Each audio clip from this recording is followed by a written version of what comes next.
Le lion est l'un des signes les plus flamboyants et les plus immédiatement reconnaissables du zodiaque.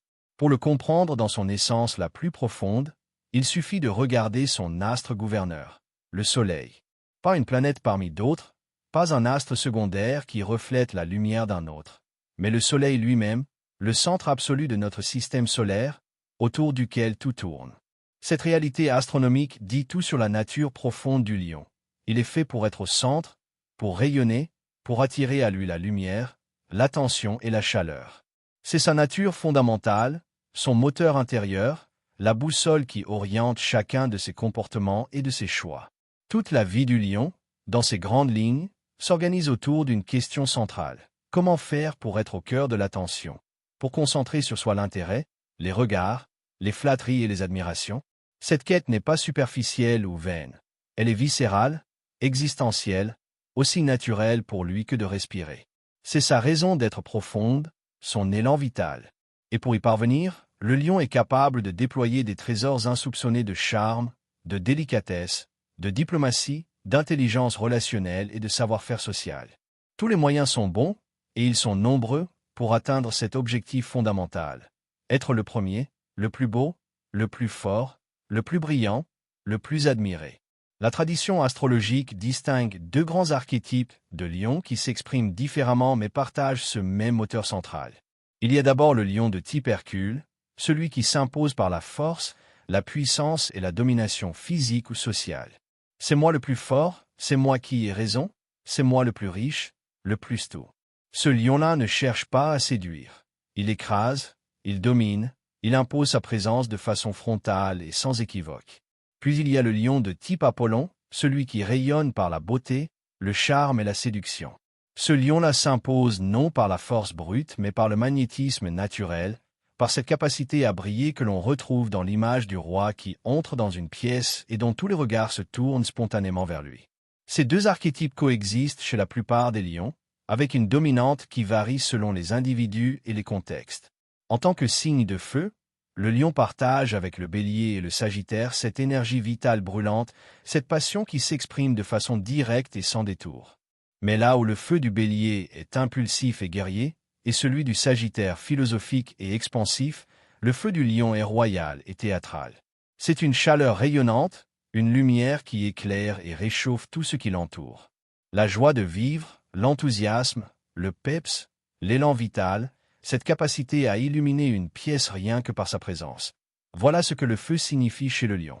Il concentre en lui une densité d'énergie lumineuse qui peut être véritablement éblouissante. Ce côté théâtral est permanent chez le lion. Il est en représentation en permanence, conscient à chaque instant de l'image qu'il projette. L'apparence, l'image que l'on donne de soi, la façon dont on est perçu par les autres, tout cela revêt pour lui une importance capitale.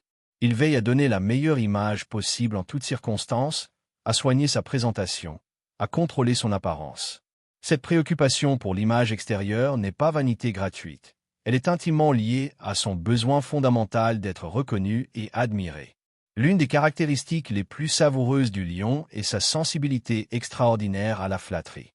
Homme ou femme confondus, le lion est d'une réceptivité à la flatterie qui peut déconcerter par son ampleur. Quand on dit à un lion qu'il est le plus beau, qu'il est extraordinaire, qu'il est exceptionnel, il le sait déjà parfaitement. C'est une évidence pour lui, mais cela lui fait néanmoins un bien fou de se le faire rappeler. Et quelque chose de subtil et d'intéressant se produit alors. La personne qui sait flatter le lion, qui lui accorde l'admiration qu'il cherche, est automatiquement perçue par lui comme une personne d'une intelligence exceptionnelle, car elle a su voir ce qui était pourtant tellement évident. En retour, le lion se montre envers elle d'une bienveillance et d'une générosité remarquables. Cette mécanique simple mais efficace explique pourquoi savoir flatter un lion est l'une des clés les plus puissantes pour obtenir sa faveur et sa coopération. Inversement, la critique est pour le lion ce que l'eau est pour le feu, son pire ennemi. Il supporte extraordinairement mal la remise en question, les remarques négatives et les critiques, quelle que soit leur pertinence ou leur bienveillance. Pour lui, être critiqué, c'est presque un crime de lèse-majesté. Comment peut-on oser remettre en question quelqu'un qui s'approche autant de la perfection? Cette aversion profonde pour la critique est l'un de ses angles morts les plus importants, car elle peut l'empêcher d'entendre des retours pourtant précieux pour son évolution. Apprendre à accueillir les critiques constructives avec moins de réactivité est l'un des grands travaux de développement personnel du lion. L'esprit de compétition du lion est légendaire et peut s'exprimer dans les circonstances les plus inattendues et les plus dérisoires. Proposez-lui n'importe quel jeu, n'importe quelle compétition, lancer de balles, jeu de cartes, quiz, course à pied, peu importe, et vous verrez immédiatement quelque chose se transformer en lui. Ce lion qui semblait détendu et sans ambition particulière va soudainement mobiliser toutes ses ressources pour gagner, parce qu'il est tout simplement fait pour gagner. Cette compétitivité naturelle, quand elle est bien canalisée, peut produire des résultats remarquables et le porter vers des sommets que d'autres n'oseraient pas envisager. Sa nature entière et passionnée se manifeste de façon particulièrement belle dans ses affections. Le lion n'aime pas à moitié. Quand il aime, cela se voit immédiatement, cela s'exprime avec une chaleur, une spontanéité et un élan vital d'une grande densité. Il ne pratique pas la retenue affective timide, ni les demi-mesures émotionnelles. Il est tout en chaleur, tout en enthousiasme, tout en générosité quand il s'attache à quelqu'un. Le lion est fondamentalement un amoureux, un être fait pour aimer et pour être aimé, pour le plaisir, pour la joie de vivre partagée, pour la fête et la célébration de l'existence. L'une des qualités les plus précieuses du lion, souvent sous-estimée par ceux qui ne le connaissent pas bien, est sa vision globale. Cette capacité à saisir d'emblée l'essence d'une situation, à identifier l'information centrale parmi un flot de données, à comprendre rapidement les enjeux fondamentaux sans se perdre dans les détails est véritablement remarquable.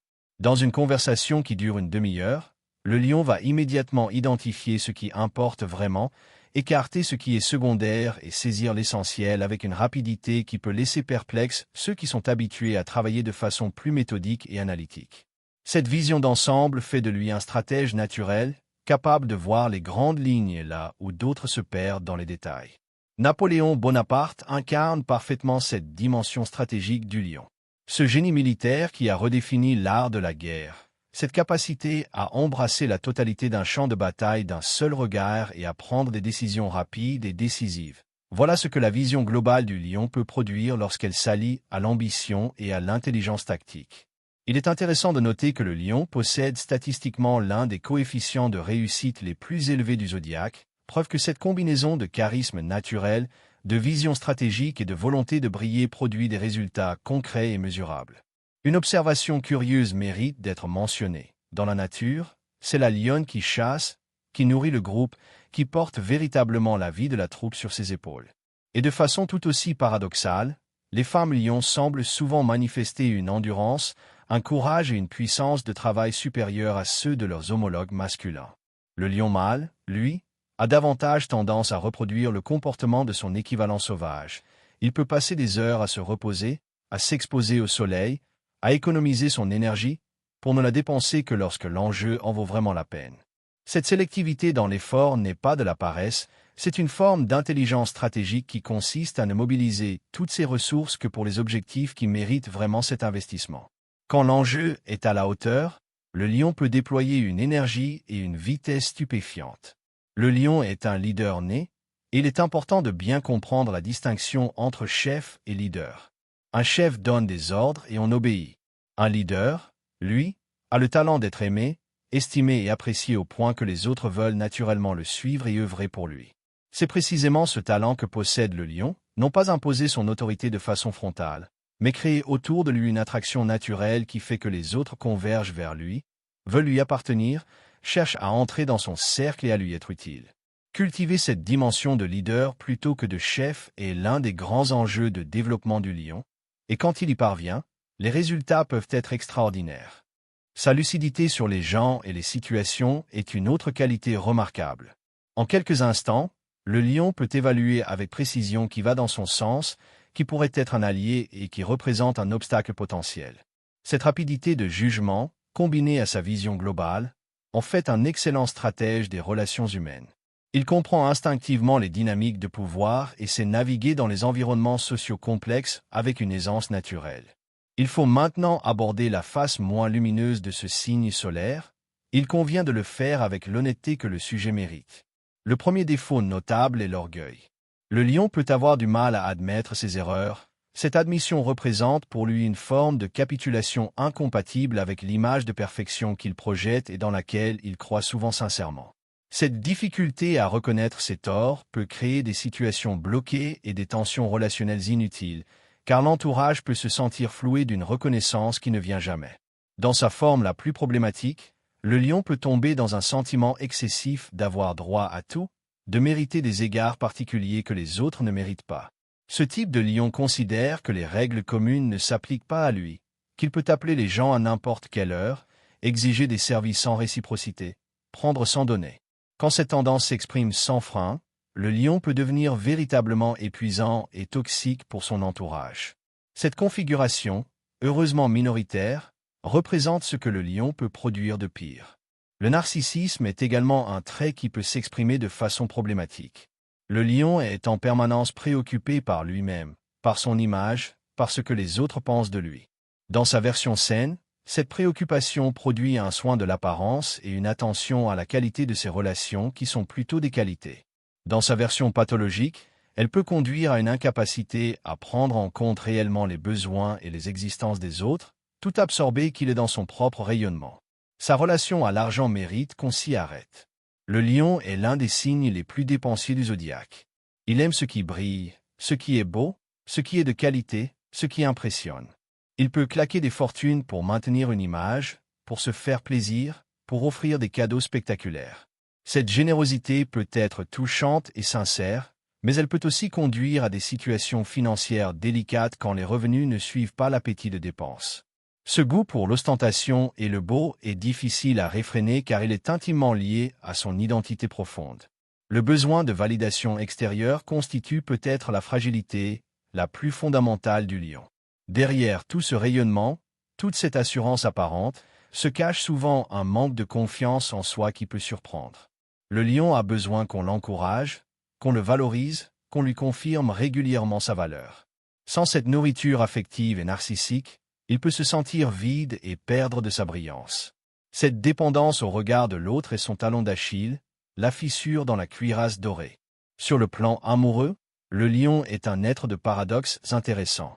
Contrairement à ce que son côté séducteur pourrait laisser croire, il n'est pas fondamentalement coureur dès lors qu'il a trouvé quelqu'un qui lui convient vraiment.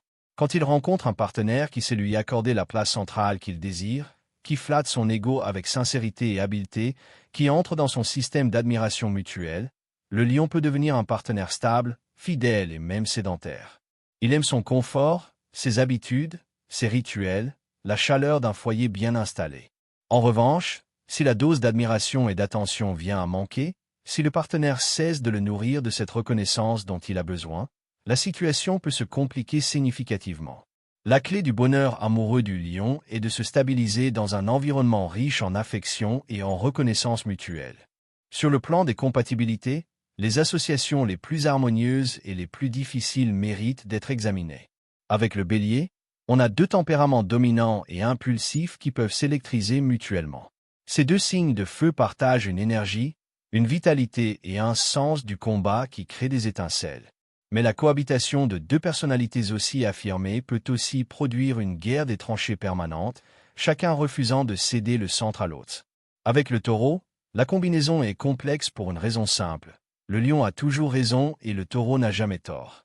Ces deux signes fixes, l'un de feu et l'autre de terre, peuvent s'enliser dans des oppositions têtues dont aucun ne veut sortir. Si la communication et la bonne volonté sont au rendez-vous, des moments de tendresse authentique sont possibles, mais les frictions sont difficiles à éviter sur la durée. Les Gémeaux représentent en revanche une très belle combinaison pour le lion. Le Gémeaux possède ce talent rare de s'adapter à son interlocuteur, de le flatter avec habileté, de l'alimenter en stimulations intellectuelles et en conversations vivantes. Le lion, friand de cette attention et de cette célébration permanente de ses mérites, se trouve parfaitement à l'aise dans cette relation qui lui offre ce dont il a besoin. C'est une association sincèrement réussie dans de nombreux cas. La combinaison lion-lion est statistiquement intéressante. Ces deux miroirs se regardent et se font briller mutuellement, ce qui peut créer une belle complicité basée sur une compréhension mutuelle instantanée. La clé est de gérer les questions de dépenses, les deux signes ayant tendance à être généreux et grands seigneurs, et d'éviter que l'ego de l'un n'empiète trop sur le rayonnement de l'autre. La balance est l'une des plus belles associations possibles pour le lion, peut-être la plus belle de toutes. Cette combinaison fonctionne avec une fluidité et une harmonie remarquables. La balance, signe vénusien et esthète, c'est mettre le lion en valeur avec un naturel et une élégance qui lui procurent exactement la reconnaissance dont il a besoin. En retour, le lion apporte à la balance le leadership et la direction dont elle manque parfois. C'est une complémentarité presque idéale qui mérite vraiment d'être célébrée. Lion et Scorpion, c'est une association de haute intensité qui n'est pas pour les tempéraments fragiles. Sous la couette, la puissance et la passion sont au rendez-vous.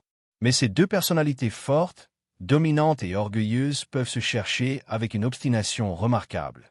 Le lion envoie ses jets de flammes, le scorpion pique en retour avec sa précision redoutable.